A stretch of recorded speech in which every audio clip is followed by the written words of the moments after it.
A expectativa da população era que houvesse uma redução nos preços, né, com a deflação, até por causa da administração lá dos preços dos combustíveis, a redução do ICMS. Não foi isso que aconteceu em todos os itens, não. A Lídia Brito está aqui e vai trazer informações para nós no Jornal do Piauí. Lídia Brito, boa tarde para você.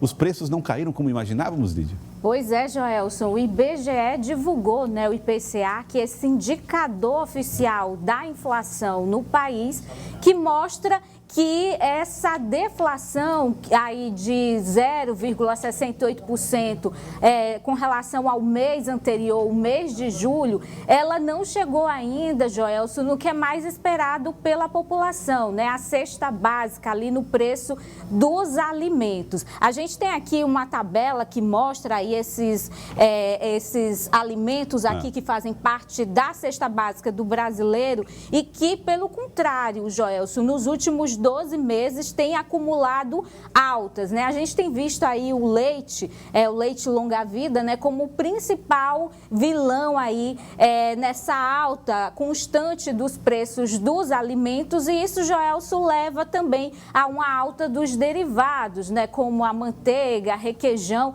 todos os alimentos que têm o leite ali na sua composição também estão tendo uma elevação do preço, Outro alimento que é essencial na mesa do brasileiro, o café.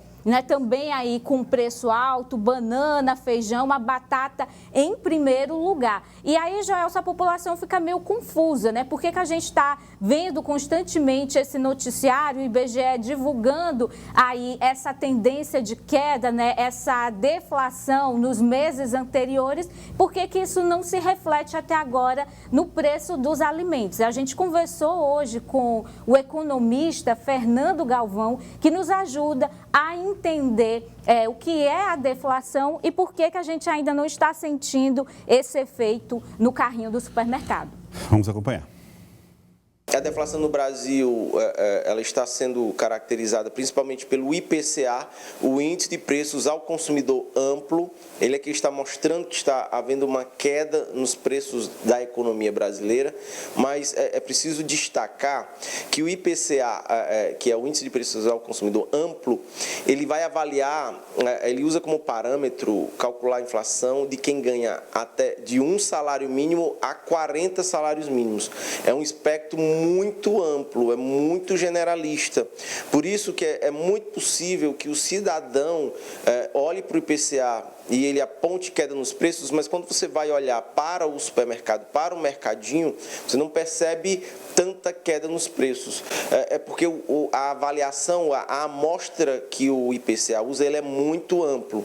Se tivéssemos um índice que medisse a inflação de quem ganha a 1 a 2 salários mínimos, nós teríamos um índice refletindo de fato o que as pessoas encontram nas gôndolas dos mercados. Um outro ponto que a gente pode destacar é que nesse registro de deflação atual foi identificado que o leite ainda continua muito caro, e o leite e todos os seus derivados que são amplamente consumidos. Isso acontece porque a gente vive num momento em que os pastos perdem qualidade porque secam, você tem que compensar a alimentação do gado com ração, isso impacta nos custos, no custo do leite é repassado e também pega todos os seus derivados.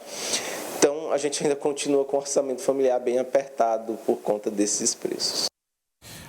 Lídia, mas nós podemos ainda esperar que os preços melhorem para nós nesses próximos meses? Olha, Joelson, isso depende de uma série de fatores internos, que são as medidas tomadas pela equipe econômica do governo, e também por fatores externos, as questões internacionais. A gente vê aí ainda nessa tensão com relação à guerra entre a Rússia e a Ucrânia. Isso traz consequências para o mundo todo, interfere aí na questão do preço dos grãos também, Isso leva ao aumento de itens como o óleo de cozinha. A gente vê a questão da China, que ainda sofre, Joelson, com os lockdowns. A China tem dificuldade para manter o controle do coronavírus no país, e essa questão tem afetado regiões lá na China que produzem algodão. Isso gera uma alta também no preço dos tecidos, o vestuário também, esse setor do vestuário está com os preços lá em cima.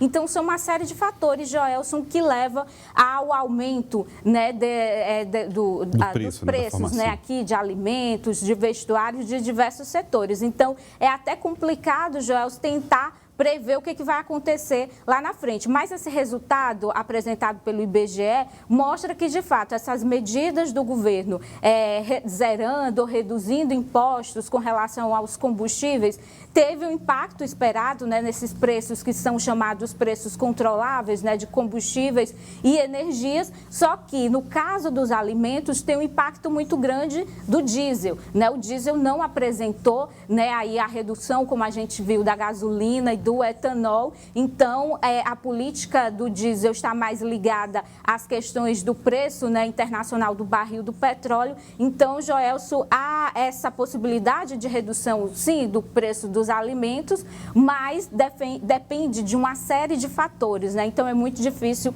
prever o que vai acontecer. No caso do leite, tem também as questões climáticas, né? Pouco pasto, e aí reduz, né, a produção de leite aqui no país. Mas também, Joelson, os economistas, eles alertam, né, que a gente comemora, né, deflação, redução dos preços, só que para a economia isso não é tão positivo quanto parece. Ou não é sempre positivo? Não é sempre positivo, porque deflação também, quando ela continua por vários meses, ela significa que a economia vai mal, né? Há uma possibilidade aí de estagnação ou mesmo de recessão. No mundo todo, nos Estados Unidos, na Europa, a gente vê aí esse temor de uma recessão econômica, né? Então, é preciso ter o equilíbrio. O ideal seria, Joelson, que os economistas colocam uma inflação baixa com preços estáveis, né? E não essa queda dos preços, uma queda mais profunda dos preços. Isso significa que a economia vai mal e é preciso ficar em alerta com relação a isso. Tá certo, Lídia. Obrigado pela participação. Daqui a pouco de volta falando de política do Jornal do Piauí. Até lá. Obrigado, Lídia Brito.